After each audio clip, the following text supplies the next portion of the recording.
Assalamualaikum warahmatullahi wabarakatuh. Pada kesempatan kali ini akan menceritakan tentang kisah diusir suami, karena dianggap mandul. Perempuan ini masuk hutan angker, dan bertemu pangeran ular. Saat ia kembali dengan keadaan hamil, dan membawa kekayaan, semua orang terdiam melihat takdir yang dibawanya, dan mantan suaminya menyesal.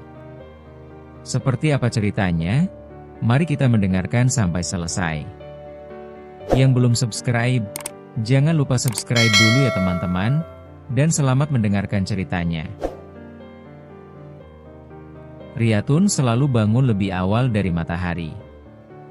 Bahkan ketika langit masih gelap dan dingin menusuk tulang, tubuhnya sudah bergerak perlahan, seolah terbiasa hidup tanpa hak untuk bermalas-malasan. Tangannya meraba dinding gubuk dari papan kayu yang mulai lapuk, lalu meraih selendang tipis yang setiap hari menemaninya bekerja. Gubuk itu kecil, nyaris sesak, namun selama 3 tahun pernikahan, Riyatun berusaha menganggapnya sebagai rumah. Rumah yang seharusnya menyimpan tawa, kehangatan, dan harapan. Tapi kenyataannya, rumah itu lebih sering dipenuhi diam yang panjang dan kata-kata tajam yang menyakitkan. Di sudut gubuk, Pardi masih terbaring. Tubuh lelaki itu menghadap dinding, membelakangi Riyatun. Dulu, sebelum kata mandul menjadi kutukan, Pardi selalu memeluknya sebelum bangun. Sekarang, jarak di antara mereka terasa lebih lebar daripada dinding gubuk itu sendiri. Riyatun menyalakan tungku dengan hati-hati. Api kecil menyala, menghangatkan udara yang dingin. Ia memasak dengan gerakan otomatis, pikirannya melayang pada doa-doa yang sudah terlalu sering ia ucapkan. Ya Gusti, jika memang aku kurang, katakanlah di mana kurangku. Namun doa-doa itu seperti jatuh ke tanah kering. Tak tumbuh, tak berbuah. Pardi akhirnya bangun. Suaranya berat, tanpa sapaan. Air panasnya sudah jadi. Sudah, Mas, jawab Riyatun lembut. Nada lembut itu dulu membuat Pardi tersenyum. Kini, hanya membuatnya menghela napas panjang, seolah lelah dengan segala yang berkaitan dengan istrinya. Mereka duduk berhadapan, makan dalam diam. Sendok beradu dengan piring menjadi satu-satunya suara di pagi itu. Riyatun ingin bertanya, ingin mengobrol seperti dulu, tapi ia takut. Setiap kata terasa seperti berjalan di atas pecahan kaca. Aku akan ke ladang, kata Pardi akhirnya. Iya, Mas. Tanpa menoleh, Pardi pergi. Riyatun memandangi punggung suaminya yang menjauh, hatinya terasa kosong. Ia tidak menangis. Tangis sudah terlalu sering keluar hingga tak lagi terasa. Tak lama kemudian, Embok Nuning datang. Langkahnya berat, wajahnya selalu menyimpan kerutan ketidaksenangan setiap kali melihat Riyatun. Kamu belum juga isi rumah ini dengan tangisan bayi, kata Mbok Nuning tanpa basa-basi. Riyatun menunduk. Aku sudah berusaha, Embok. Usaha apa? Embok Nuning mendengus. Perempuan itu kodratnya melahirkan. Kalau tidak bisa, ya berarti ada yang rusak. Kata, rusak, menusuk seperti pisau. Riyatun mengepal tangannya, menahan air mata. Ia ingin berkata bahwa ia juga sakit, juga sedih, juga merasa gagal. Tapi setiap kali ia membuka mulut, Mbok Nuning selalu punya kata yang lebih menyakitkan. Kamu tahu, tetangga sudah mulai bicara, lanjut Mbok Nuning. Pardi itu anakku satu-satunya. Masa garis keturunannya berhenti di kamu? Riyatun hanya mengangguk. Ia sudah terlalu sering menjadi sasaran. Baginya, diam adalah satu-satunya perlindungan. Saat Mbok Nuning pergi, Riyatun duduk sendiri di dalam gubuk. Cahaya matahari masuk melalui celah papan, membentuk garis-garis tipis di lantai tanah. Ia teringat awal pernikahannya. Saat Pardi memegang tangannya dan berkata, "Apapun yang terjadi, kita hadapi bersama." Janji itu kini terasa seperti cerita milik orang lain. Siang hari, Riyatun mencuci pakaian di belakang gubuk. Beberapa tetangga perempuan melintas, pandangan mereka penuh bisik-bisik yang tak perlu diucapkan. "Itu Riyatun, ya?" "Iya." "Kasihan juga, tapi ya bagaimana lagi?" Riyatun berpura-pura tak mendengar. Setiap bisikan menambah beban di dadanya. Sore menjelang, Pardi pulang. Wajahnya kusut, langkahnya berat. Riyatun menyambut dengan senyum kecil, meski hatinya bergetar. "Makan sudah siap, Mas." Pardi duduk, menatap Riyatun lama. Tatapan itu bukan tatapan cinta. Lebih seperti tatapan orang yang menimbang sesuatu. "Riyatun," katanya pelan tapi dingin. "Iya, Mas. Kita sudah 3 tahun menikah." Riyatun menelan ludah. Ia tahu kemana arah pembicaraan ini. "Aku ingin punya anak," lanjut Pardi. "Aku ingin rumah ini ramai." "Aku juga ingin, Mas." Suara Riyatun bergetar. "Lalu kenapa tidak ada apa-apa?" Pardi membanting sendoknya. "Apa gunanya aku punya istri kalau tidak bisa memberiku keturunan?" Kata-kata itu membuat dunia Riyatun seakan runtuh perlahan. "Aku bukan tidak mau, Mas," katanya lirih. "Aku sudah berdoa, sudah berobat." "Cukup," bentak Pardi. "Aku lelah dengan alasan." Sunyi menyelimuti gubuk itu. Riyatun merasa udara menyesakkan.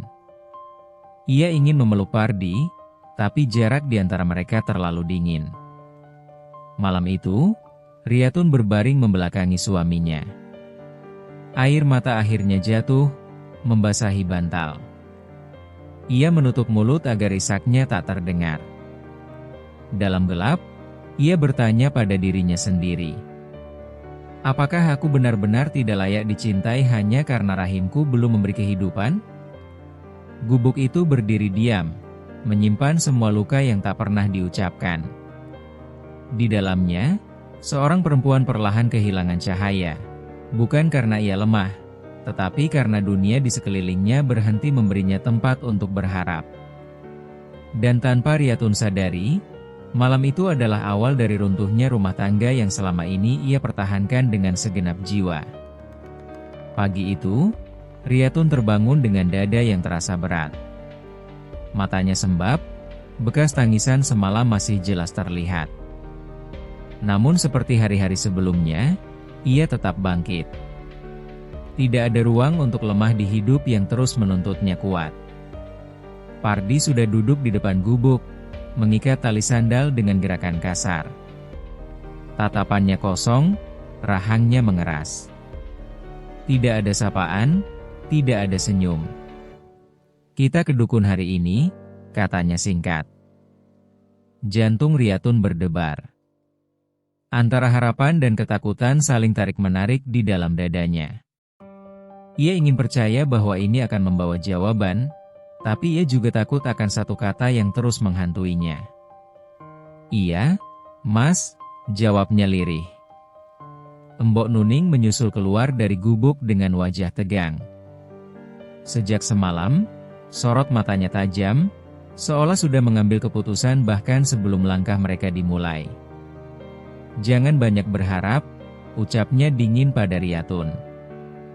"Kalau memang tidak bisa, lebih baik tahu sekarang." Perjalanan mereka terasa panjang meski langkah kaki tak jauh. Riyatun berjalan di belakang, menunduk, seakan setiap tanah yang diinjaknya ikut menyaksikan kehinaannya. Dalam hati, ia berdoa tanpa suara. "Jika ini salahku, beri aku kekuatan untuk menerimanya. Tapi jika bukan, Jangan biarkan aku sendirian. Dukun kampung itu sudah tua. Rambutnya memutih, matanya redup namun tajam menembus. Asap kemenyan memenuhi ruangan sempit, membuat Riyatun sedikit pening. Dukun itu meminta Riyatun duduk di depan. Tangannya yang keriput menyentuh pergelangan tangan Riyatun, memejamkan mata cukup lama. "Tubuhmu lelah," katanya akhirnya. "Hatimu terlalu sering menangis." Riyatun menahan napas. "Rahimmu tidak mati," lanjutnya pelan. "Ia hanya seperti tanah yang tak pernah disiram dengan tenang." Pardi mendengus. "Jadi dia mandul atau tidak?" Dukun itu membuka mata, menatap Pardi. "Masalah tidak selalu di perempuan." Ruangan seketika sunyi. "Apa maksudmu?" Suara Pardi meninggi.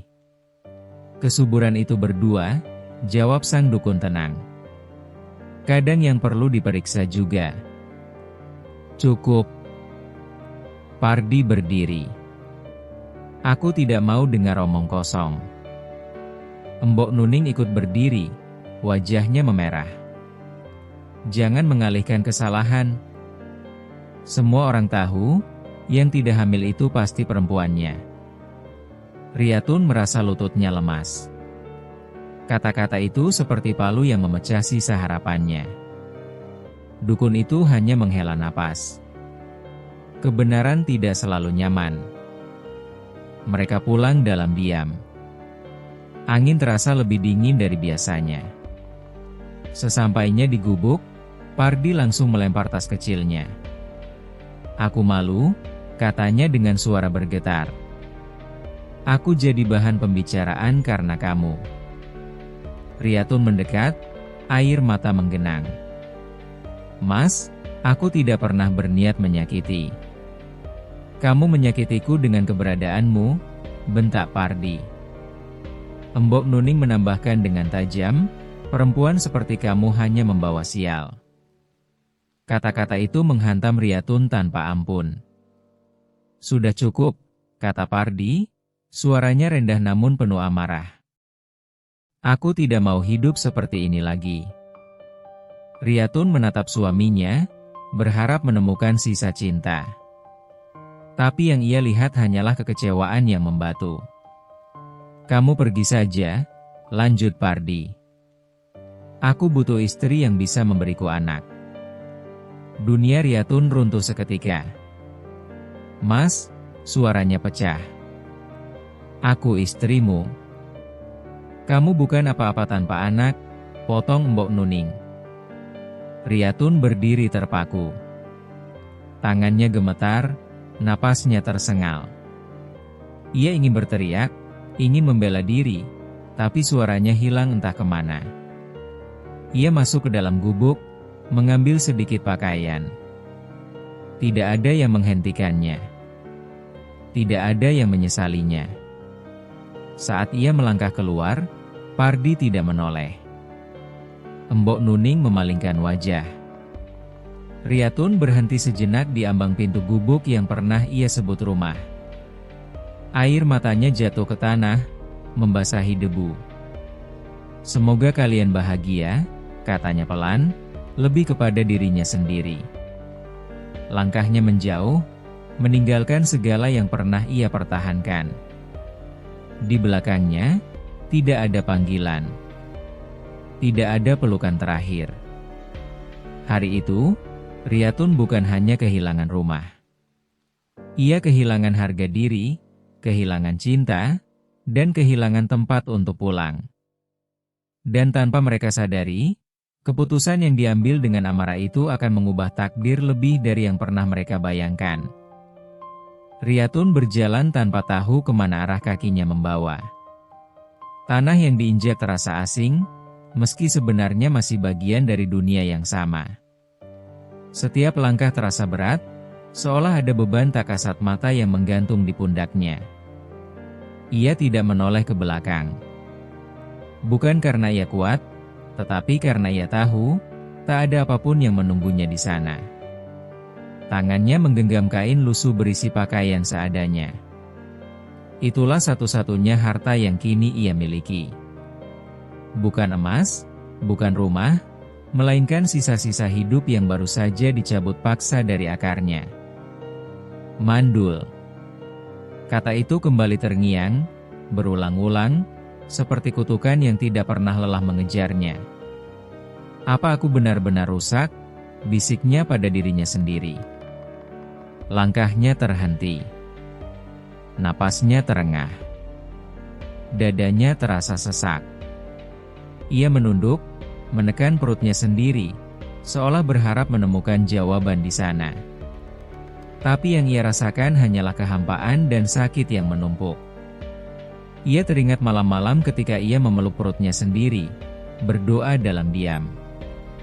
Ketika ia membayangkan suara tangis bayi, langkah kecil yang berlarian di dalam gubuk, dan senyum Pardi yang dulu hangat. Semua itu kini seperti mimpi yang ditertawakan kenyataan. Air mata jatuh tanpa izin. Riyatun tidak lagi berusaha menghapusnya. Untuk apa? Tidak ada yang melihat, tidak ada yang peduli. Langit di atasnya terasa semakin berat. Angin berembus pelan, membawa aroma tanah dan dedaunan. Ia sadar, langkahnya telah membawanya semakin jauh dari pemukiman. Pepohonan mulai rapat, cahaya semakin redup. Hutan. Tempat yang selama ini dihindari orang-orang. Tempat yang katanya menyimpan bisikan, bayangan, dan makhluk yang tidak ingin diganggu. Namun hari itu, Riyatun tidak lagi takut. Kalau memang aku harus hilang, gumamnya lirih, biarlah di tempat yang tidak mengenalku. Ia melangkah masuk ke antara pepohonan. Setiap ranting yang patah di bawah kakinya terdengar seperti suara perpisahan. Daun-daun bergesekan, menciptakan bisikan yang membuat bulu kuduk berdiri, namun Riyatun tetap maju. Keletihan mulai menggerogoti tubuhnya. Kakinya gemetar, pandangannya berkunang. Perutnya terasa mual, kepalanya berat. Ia bersandar pada batang pohon besar, mencoba mengatur napas. Tangannya meraba kulit pohon yang dingin dan kasar. Aku capek, ucapnya dengan suara hampir tak terdengar. Dalam keheningan itu, ia akhirnya berani jujur pada dirinya sendiri. Ia tidak hanya sedih karena diusir. Ia hancur karena selama ini ia percaya bahwa nilai dirinya ditentukan oleh rahimnya. Ia membiarkan orang lain memutuskan apakah ia pantas dicintai atau tidak. Aku juga manusia, katanya lirih. Aku juga punya hati. Air mata kembali jatuh, lebih deras dari sebelumnya. Tangisnya pecah, tidak lagi tertahan. Ia menangis seperti anak kecil yang tersesat, seperti perempuan yang kehilangan seluruh dunianya dalam satu hari. Suara tangis itu menggema pelan di antara pepohonan, lalu perlahan tenggelam dalam sunyi. Kakinya tak lagi sanggup menopang tubuhnya. Riyatun terduduk, lalu terbaring di atas tanah yang dingin. Langit yang tampak di sela dedaunan berputar perlahan di matanya. Dalam kesadaran yang mulai pudar, pikirannya melayang pada satu pertanyaan terakhir. Jika aku tidak dicintai sebagai istri, apakah aku masih layak hidup sebagai diriku sendiri? Kelopak matanya menutup. Napasnya melemah. Dunia menjadi gelap. Namun di balik kegelapan itu, sesuatu bergerak. Sesuatu yang telah lama mengamati, menunggu, dan mengenali luka yang tidak kasat mata. Hutan yang dianggap angker itu tidak menelan Riyatun. Ia justru menyambutnya. Dan tanpa Riyatun sadari, kejatuhannya hari itu bukanlah akhir, melainkan pintu menuju takdir yang sama sekali baru. Kesadaran Riyatun kembali perlahan, seperti cahaya yang malu-malu menembus kabut pagi. Tubuhnya terasa ringan, jauh berbeda dari rasa berat dan nyeri yang terakhir ia ingat. Ia membuka mata dengan susah payah. Yang pertama ia rasakan adalah keheningan. Bukan sunyi yang menakutkan, melainkan tenang, terlalu tenang untuk ukuran hutan angker yang selama ini ditakuti orang-orang. Tidak ada suara binatang buas, tidak ada desir angin yang mengancam. Hanya napasnya sendiri yang terdengar pelan. Riyatun mencoba bangkit, namun segera menyadari ia tidak lagi terbaring di tanah keras. Alas di bawah tubuhnya terasa halus dan hangat, seolah tanah itu hidup dan melindunginya. "Di mana aku?" bisiknya. Kabut tipis menyelimuti sekelilingnya. Pepohonan tampak samar, seperti bayangan dalam mimpi. Riyatun menelan ludah. Jantungnya berdetak lebih cepat, bukan karena takut, melainkan karena firasat aneh yang sulit dijelaskan. Lalu ia melihatnya. Seorang lelaki berdiri beberapa langkah darinya. Tinggi, tegap, dengan sorot mata yang dalam dan tenang. Wajahnya tampan, namun bukan ketampanan yang biasa. Ada sesuatu yang asing, seolah ia bukan berasal dari dunia yang sama dengan Riyatun. Rambutnya hitam legam, jatuh lurus di bahu. Pakaiannya sederhana, tapi memancarkan wibawa yang membuat Riyatun tak berani bergerak. "Jangan takut." Suara itu rendah, lembut, namun bergema aneh di dada Riyatun. Ia mundur sedikit, refleks.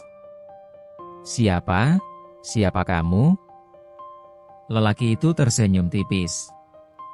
Senyum yang tidak mengancam, tapi juga tidak sepenuhnya manusiawi.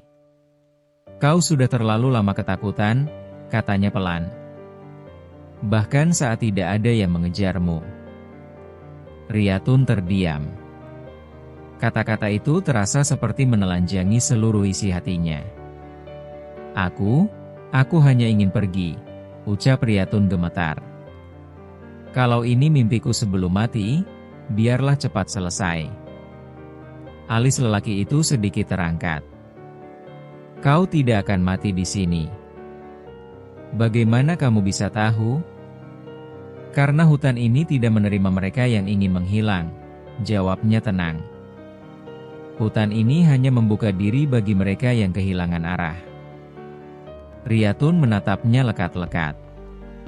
Ada getaran aneh di dadanya. Bukan takut, bukan juga nyaman sepenuhnya, melainkan rasa dikenali.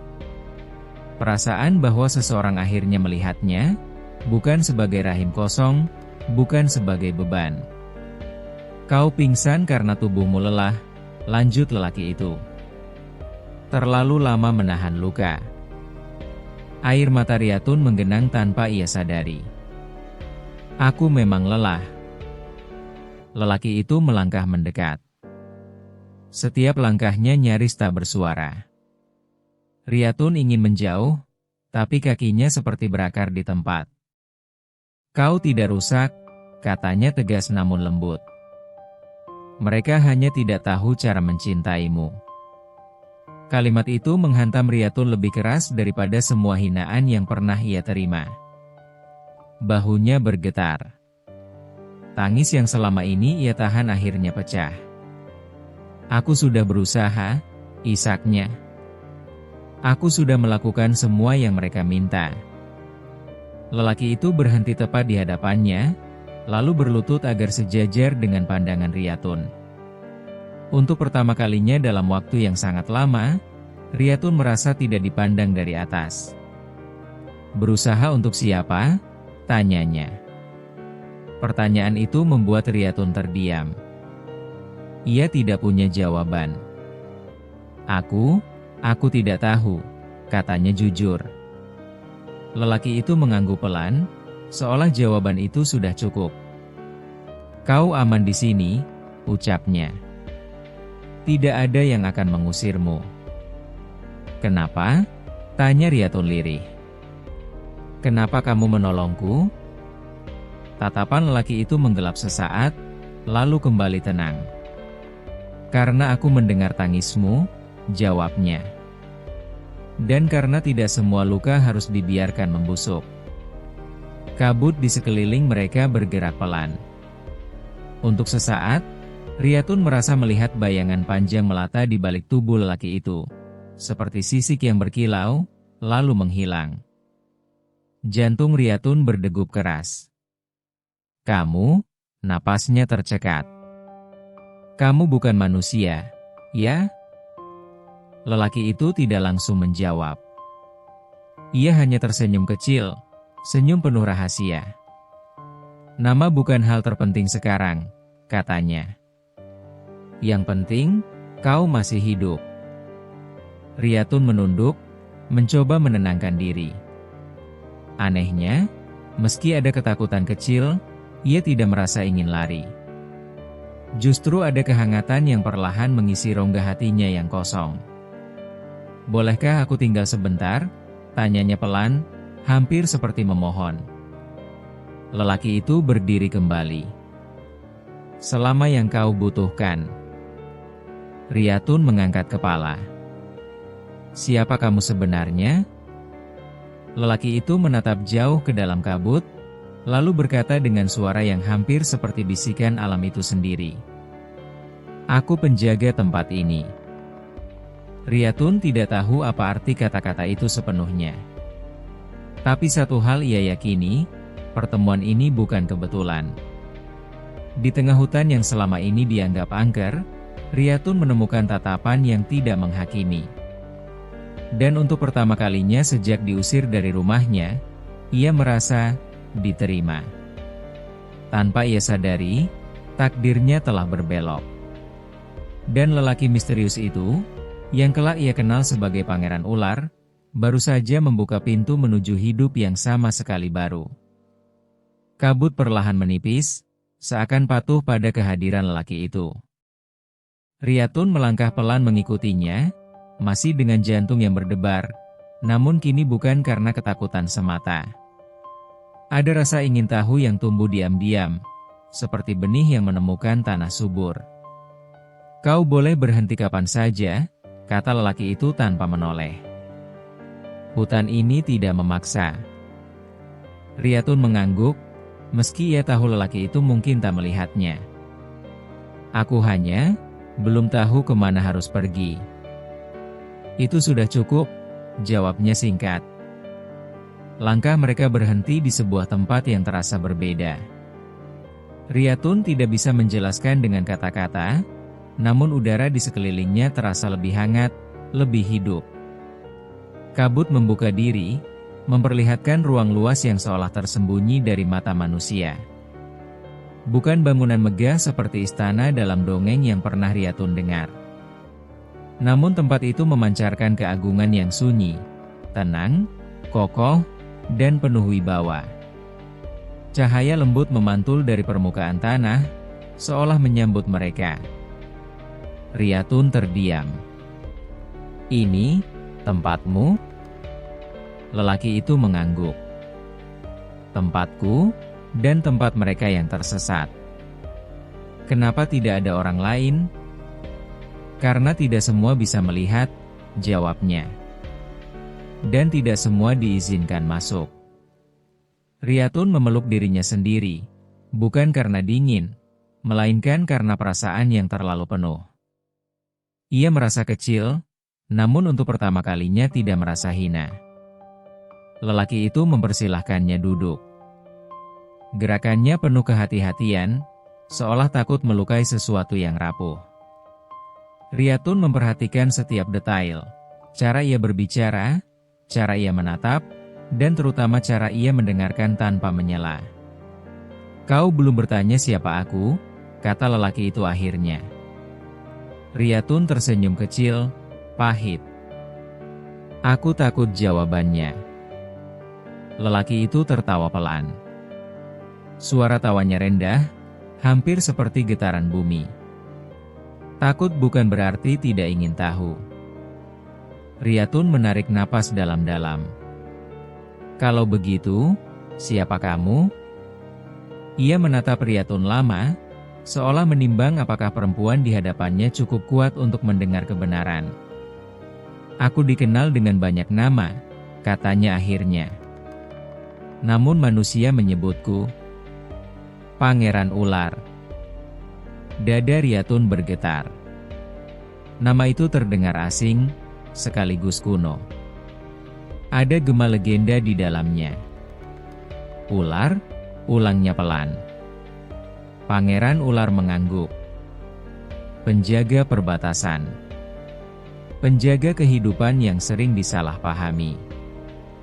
Riyatun teringat bayangan sisik yang sempat ia lihat sebelumnya. Anehnya, ketakutannya tidak tumbuh. Justru ada rasa iba yang muncul. Orang-orang bilang ular berbahaya, ucapnya jujur. Dan orang-orang juga bilang perempuan yang tak melahirkan itu tidak berguna, balas pangeran ular tenang. Riyatun terdiam. Matanya berkaca-kaca. Manusia sering takut pada hal yang tidak mereka mengerti, lanjutnya.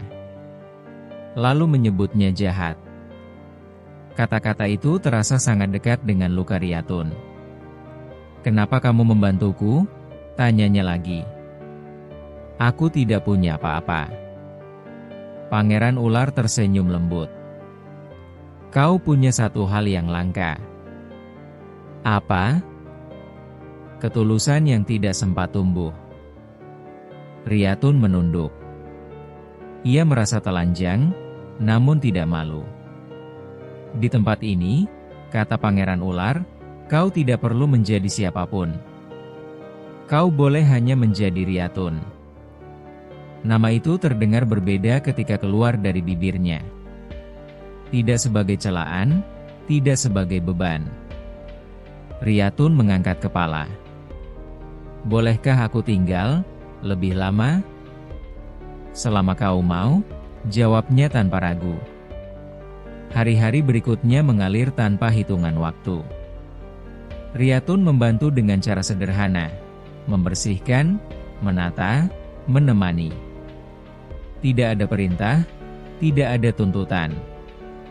Pangeran ular sering duduk bersamanya, mendengarkan cerita Riyatun tentang hidup yang ia jalani, tentang cinta yang berubah menjadi luka. Ia tidak menghakimi, tidak membenarkan, tidak menyalahkan. Hanya mendengar. Aku pikir aku gagal sebagai perempuan, kata Riyatun suatu malam. Tidak, jawab pangeran ular pelan. Kau hanya ditempatkan di tangan yang salah. Kalimat itu membuat Riyatun menangis lama. Tangisan yang tidak lagi pahit, melainkan lega. Sedikit demi sedikit, Riyatun merasa hidup kembali. Senyumnya muncul tanpa ia sadari. Tidurnya nyenyak. Nafasnya lebih ringan. Dan jauh di dalam dirinya, sesuatu mulai tumbuh, bukan hanya harapan, tetapi rasa dihargai. Namun pangeran ular tahu, kebahagiaan ini bukan tanpa tujuan. Takdir sedang bekerja, dan waktunya akan tiba. Saat itu, Riyatun belum menyadari bahwa tempat yang tak terlihat mata manusia ini bukan sekadar perlindungan, melainkan awal dari perubahan besar dalam hidupnya. Waktu di tempat itu tidak berjalan seperti waktu yang Riyatun kenal. Tidak ada pagi yang benar-benar pagi, tidak ada malam yang sepenuhnya gelap. Cahaya datang dan pergi dengan caranya sendiri, seolah mengikuti denyut kehidupan, bukan hitungan hari. Riyatun mulai menyadari perubahan pada tubuhnya secara perlahan. Awalnya hanya rasa lelah yang berbeda. Lelah yang tidak menyakitkan, melainkan seperti tubuh yang sedang bekerja lebih keras dari biasanya. Lalu datang rasa mual yang lembut, diiringi kepekaan aneh terhadap bau dan suara. Ia mencoba mengabaikannya. Mungkin tubuhnya hanya sedang pulih dari luka lama, pikirnya. Namun suatu ketika, saat ia duduk sendiri, tangannya tanpa sadar menyentuh perutnya. Dan hatinya bergetar. Ada sesuatu yang berbeda. Riyatun terdiam lama, napasnya tertahan. Ingatan tentang hinaan, tatapan merendahkan, dan kata mandul kembali menghantam kepalanya. Tubuhnya gemetar, bukan karena takut, melainkan karena harapan yang tak berani ia sebutkan. Ia mencari pangeran ular. Lelaki itu sedang berdiri tak jauh, memandangi ruang hening yang menjadi wilayah kekuasaannya. Seolah ia sudah tahu apa yang akan Riyatun katakan, ia menoleh lebih dulu. "Kau merasakannya?" ujar pangeran ular pelan. Riyatun menelan ludah. Aku tidak berani memastikan." Pangeran ular mendekat, namun berhenti pada jarak yang penuh hormat. Tidak ada sentuhan, tidak ada paksaan. "Tubuhmu sedang menerima kehidupan," katanya dengan suara yang tenang namun penuh makna. Kata kehidupan membuat dada Riyatun sesak. Air matanya langsung jatuh. "Apa aku bermimpi?" bisiknya. "Atau ini hanya caraku menipu diri sendiri?" Pangeran ular menggeleng. "Kau tidak bermimpi. Dan ini bukan tipu daya." Riyatun terduduk perlahan. Tangannya menekan perutnya sendiri, kini dengan keberanian yang bercampur ketakutan. "Tapi, mereka bilang aku tidak bisa," ucapnya lirih. "Mereka bilang aku rusak." "Mereka salah," jawab pangeran ular tegas. "Dan mereka tidak pernah berhak menentukan nilai hidupmu." Riyatun terisak. Tangisnya bukan lagi tangis luka, melainkan luapan perasaan yang terlalu lama terkurung. "Kenapa sekarang?" tanyanya. "Kenapa di sini?" "Karena disinilah kau berhenti takut," kata pangeran ular. "Dan kehidupan hanya tumbuh di tempat yang tidak menghakimi." Riyatun menatapnya dengan mata basah. "Anak ini bukan kutukan," potong pangeran ular lembut. "Ia adalah anugerah." Keheningan menyelimuti mereka. Riyatun menunduk, mencoba mencerna semuanya. Ada bahagia yang meluap, namun juga ada ketakutan yang mengintai. "Dunia manusia tidak ramah," katanya pelan. "Aku tahu itu." Pangeran ular mengangguk. "Itulah sebabnya kau tidak bisa tinggal di sini selamanya." Kalimat itu membuat jantung Riyatun berdegup keras. "Kau harus kembali," lanjutnya. "Dengan caramu sendiri. Dengan kepalamu tegak." "Aku takut," ucap Riyatun jujur. "Aku tahu," jawab pangeran ular. "Tapi kau tidak akan kembali dengan tangan kosong." Ia mengangkat tangannya perlahan. Dari balik cahaya yang samar, muncul benda-benda berkilau, emas, kain halus, dan perhiasan yang tak pernah Riyatun bayangkan sebelumnya. "Ini bukan untuk kesombongan," kata pangeran ular. "Ini untuk melindungimu." Riyatun menatap kekayaan itu dengan mata membelalak. "Aku tidak pantas." "Kau pantas hidup layak," potongnya. "Dan anakmu pantas lahir tanpa hinaan." Riyatun menunduk dalam-dalam. Untuk pertama kalinya dalam hidupnya, seseorang memberinya tanpa meminta apapun sebagai ganti. "Aku tidak akan selalu terlihat," lanjut pangeran ular. "Tapi aku tidak akan pergi."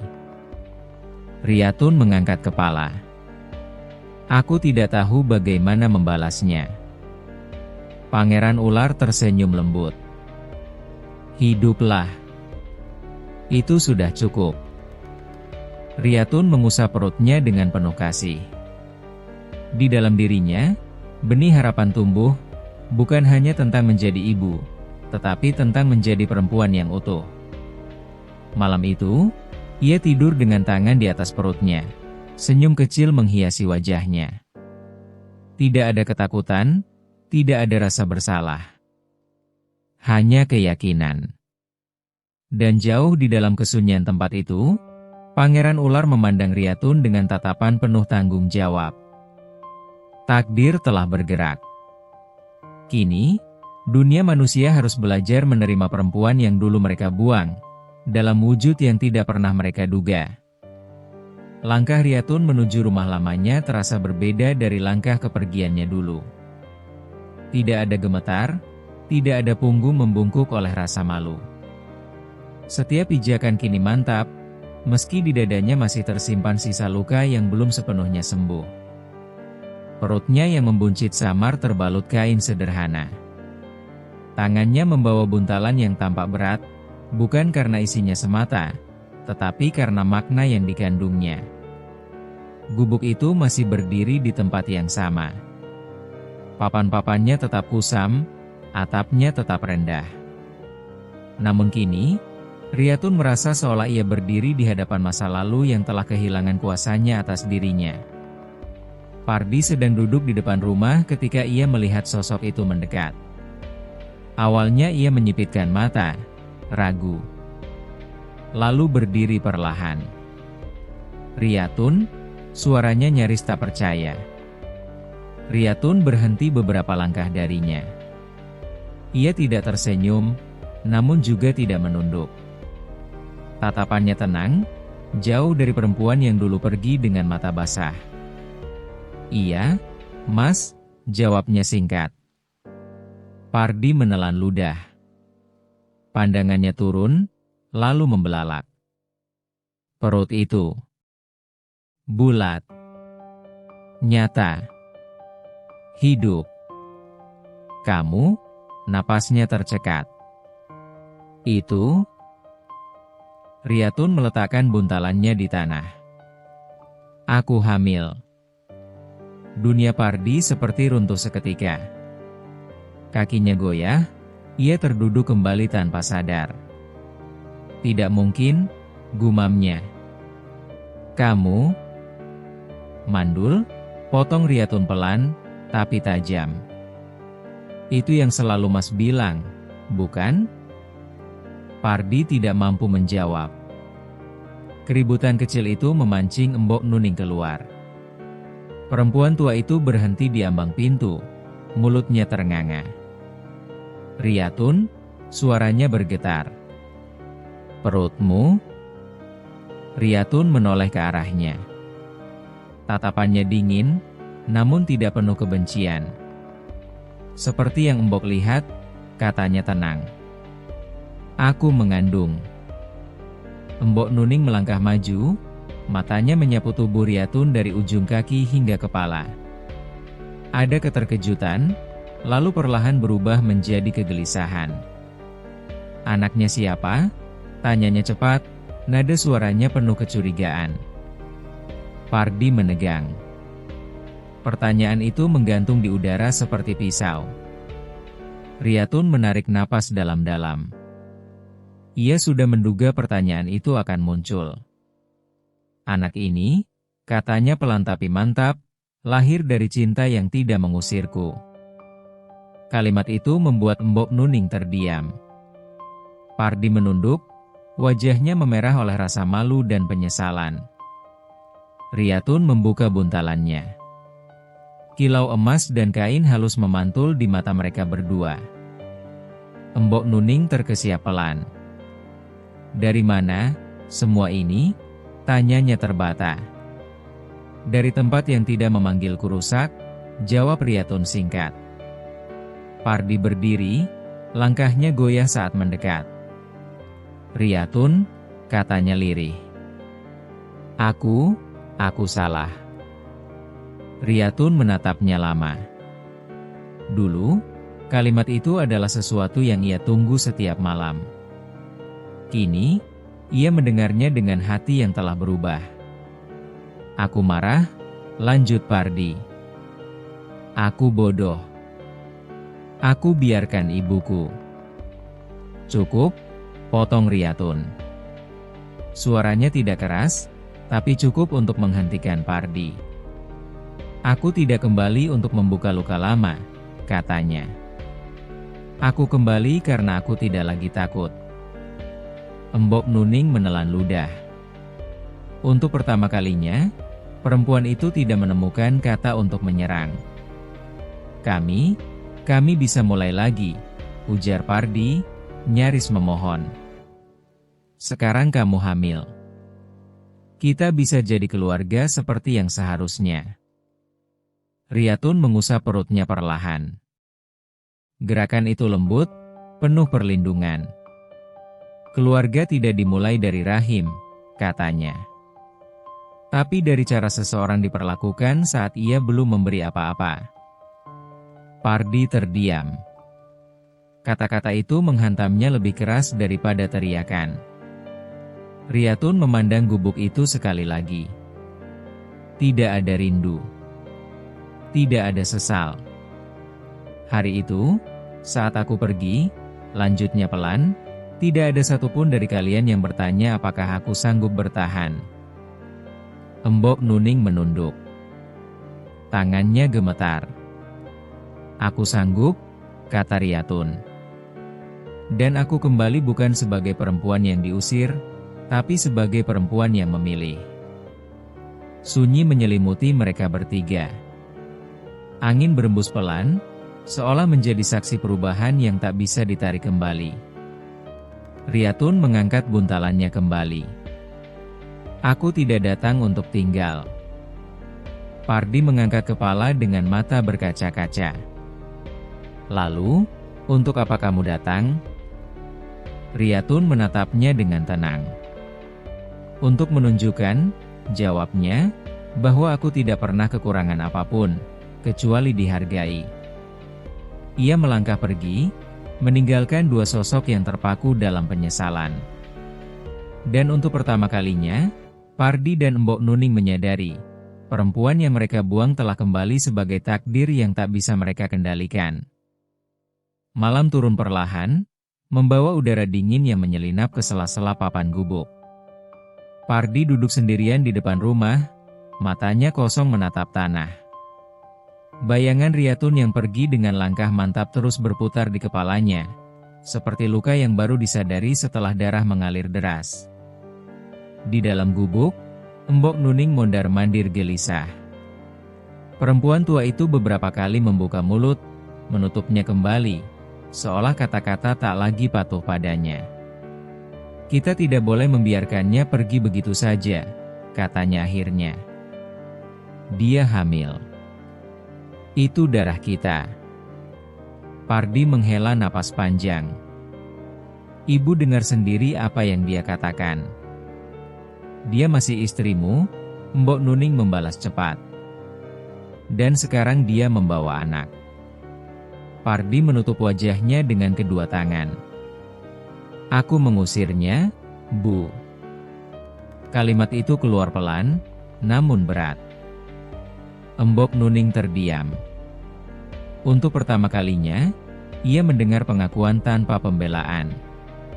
Kita harus mencarinya, lanjut Pardi. Aku harus bicara. Mereka menemukan Riyatun di tempat ia bermalam sementara. Tidak jauh, namun cukup untuk menunjukkan bahwa Riyatun tidak lagi bergantung pada rumah lama itu. Ia duduk tenang, menyusun kain dan perhiasan pemberian Pangeran Ular dengan hati-hati. Ketika Pardi muncul, Riyatun tidak terkejut. Seolah ia sudah tahu mereka akan datang. Kami ingin bicara, kata Pardi lirih. Riyatun mengangguk singkat. Bicara saja.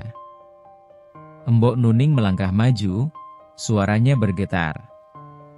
Riyatun. Embok salah. Embok terlalu keras. Riyatun menatapnya lama. Tidak ada amarah di sana, hanya ingatan yang belum pudar. Kata-kata Embok dulu tidak keras, ucap Riyatun pelan. Kata-kata itu mematahkan. Embok Nuning menunduk. Bahunya turun, seolah usia tiba-tiba mengejarnya. Pardi mendekat satu langkah. Aku menyesal, katanya. Aku salah menuduhmu. Salah memperlakukanmu. Riyatun mengusap perutnya perlahan. Penyesalan tidak menghapus apa yang sudah terjadi. Aku tahu, jawab Pardi cepat. Tapi beri aku kesempatan. Riyatun menggeleng pelan. Kesempatan itu sudah aku berikan selama 3 tahun. Sunyi menyergap. Angin berembus pelan, membawa bau tanah basah. Pardi menelan ludah, suaranya hampir pecah. Aku ingin anak itu lahir di rumahnya sendiri, katanya. Aku ingin menebus semuanya. Riyatun menatapnya lurus. Rumah bukan tempat yang dulu mengusir ibunya. Embok Nuning terisak pelan. Embok takut sendirian di hari tua. Riyatun memejamkan mata sejenak. Ada rasa iba, namun ia tidak membiarkannya mengalahkan akal sehat. Aku memaafkan, katanya akhirnya. Tapi aku tidak kembali. Pardi terperanjat. Kenapa?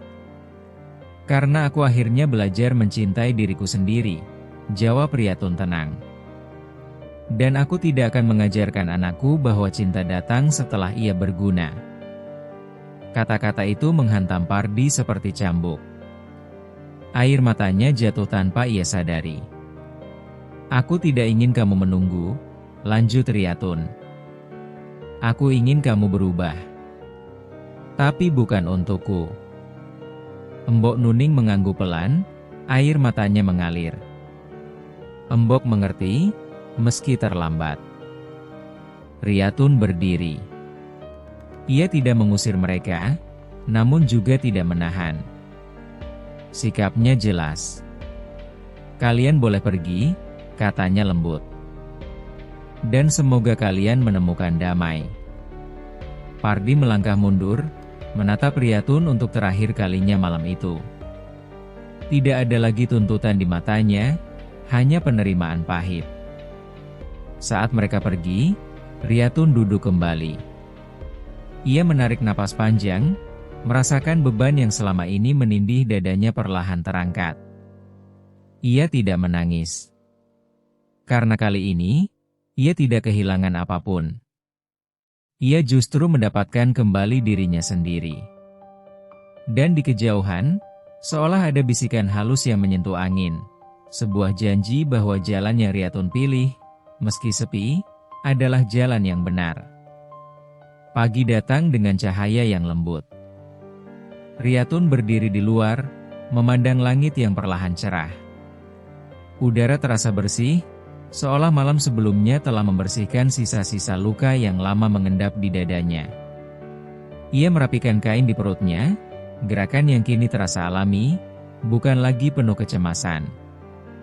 Di dalam dirinya, kehidupan tumbuh dengan tenang, seolah mengerti bahwa ibunya telah menemukan pijakan. Langkah kaki terdengar mendekat. Riyatun menoleh. Pardi berdiri beberapa langkah darinya. Wajahnya terlihat lebih tua dari terakhir kali mereka berbicara. Matanya cekung, bahunya turun, namun sorotnya jujur. Aku tidak datang untuk memaksamu, kata Pardi pelan. Aku hanya ingin mengucapkan satu hal. Riyatun mengangguk. Katakan. Pardi menarik napas dalam-dalam. Terima kasih. Riyatun sedikit terkejut.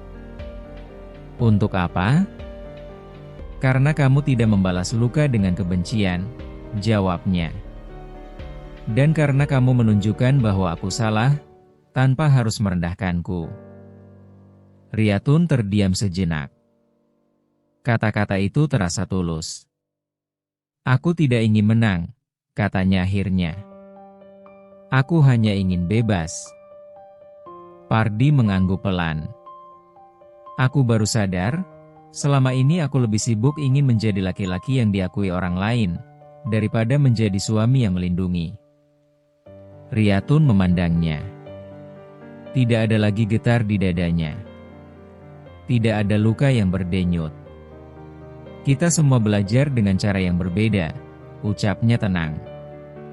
Pardi tersenyum tipis, pahit. Aku akan memperbaiki hidupku. Mungkin tidak bersamamu, tapi karena apa yang kamu ajarkan. Riyatun mengangguk.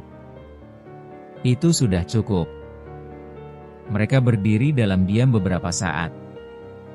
Tidak canggung, tidak pula penuh penyesalan.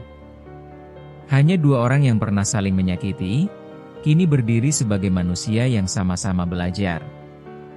"Aku tidak akan mengganggumu lagi," kata Pardi. "Aku hanya berharap, suatu hari nanti, kamu benar-benar bahagia." Riyatun tersenyum kecil. "Aku sedang menuju ke sana." Pardi melangkah pergi, kali ini tanpa menoleh. Dan Riyatun tahu, itu adalah perpisahan yang sesungguhnya. Ia menghela napas panjang, lalu melangkah ke arah lain.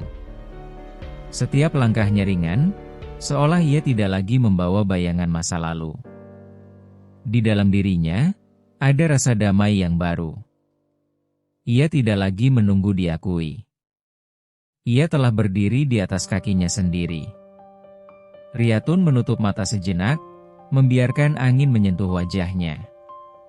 Dalam keheningan itu, ia berbisik pada dirinya sendiri. "Aku cukup." Dan untuk pertama kalinya, kalimat itu tidak terasa seperti penghiburan, melainkan kebenaran. Perempuan yang dulu diusir kini berjalan tanpa takut. Bukan karena dunia berubah, tetapi karena ia tidak lagi menyerahkan harga dirinya pada tangan orang lain. Bab ini bukan tentang akhir cinta, melainkan tentang awal kebebasan. Dan di langkah Riyatun yang mantap, masa depan menunggu, bukan sebagai hukuman, melainkan sebagai janji. Waktu berlalu tanpa pernah benar-benar meminta izin. Perut Riyatun semakin besar, langkahnya semakin pelan, namun hatinya justru semakin teguh. Ia hidup sederhana, namun tidak lagi sempit. Apa yang ia miliki cukup, dan yang lebih penting, ia tahu siapa dirinya. Orang-orang mulai mengenalnya bukan sebagai perempuan yang diusir, melainkan sebagai perempuan yang bertahan. Mereka tidak tahu dari mana kekayaannya berasal.